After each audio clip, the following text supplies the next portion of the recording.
नहीं रहे हिमाचल के महामानव, शक्ति इतनी कि देवताओं से करते थे सीधी बातचीत।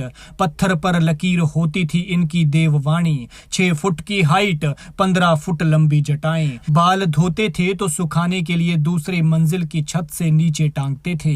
और जिन भालुओं से डरती है पूरी दुनिया, वो भालू इनसे ऐसे डरते थे कि भागते हुए रास्ता नहीं मिलता था। 40 साल के थे जब जंगल में खूंखार भालुओं के झुंड से इनका आमना सामना हुआ, लेकिन तभी कुछ ऐसा हुआ कि अचानक इनका साफा अपने आप खुल गया और खुली जटाओं से जो रूप दिखा उसे देखकर भालू भी दुम दबाकर भागे। हिमाचल की संस्कृति और हिमाचल के रहस्य ऐसे हैं कि कई बार जब इनका कोई किस्सा सामने आता है तो सुनने वाले हैरान परेशान हो जाते हैं। ये महामानव भी ऐसी ही शक्तियों से परिपूर्ण थे।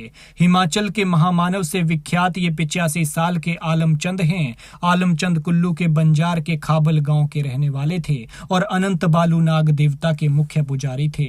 शनिवार सुबह आलमचंद का लंबी बीमारी के बाद निधन हो गया। उन्होंने उस ब्रह्म मुहूर्त में अंतिम सांस ली जिसे 24 घंटे में सबसे शुभ वक्त माना जाता है। देवता अनंत बालू नाग के कारदार ने बताया कि आलमचंद बचपन से ही देवता के प्रथम सेवक रहे हैं। उन्होंने बताया कि वो देवताओं से सीधा संवाद करते थे और उनकी देववाणी समाज के लिए पत्थर की लकीर होती थी। आलमचंद के सिर पर सुसज्जित जटाएं 15 फीट लंबी थी। वो जब भी उन्हें सुखाते थे तो एक मंजिल से दूसरी मंजिल तक बालों की पहुंच होती थी। बताया जाता है कि 40 साल की उम्र में जब आलमचंद जंगल से गुजर रहे थे तो उनका सामना भालुओं के झुंड से हो गया, लेकिन इस दौरान उनका साफा अचानक खुल गया और भालू विशाल जटाएं देखकर भाग गए और तब से इन्हें महामानव भी कहा जाता था। बताया जाता है कि इनकी देववाणी देव समाज के लिए एक पत्थर की लकीर के समान पक्की होती थी। आलमचंद 1 साल पहले तक स्वस्थ थे, लेकिन 1 साल से बीमारी ने उन्हें घेर लिया था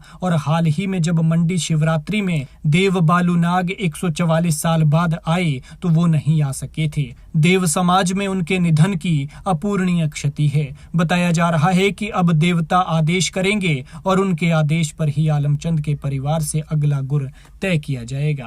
खैर, देवता महामानव आलमचंद की पवित्र आत्मा को अपने श्री चरणों में स्थान दे और दुखी परिवार को दुख सहने की शक्ति। उनके जाने की क्षति हिमाचल के लिए अपूरणीय है, जिसकी भरपाई कोई नहीं कर सकता।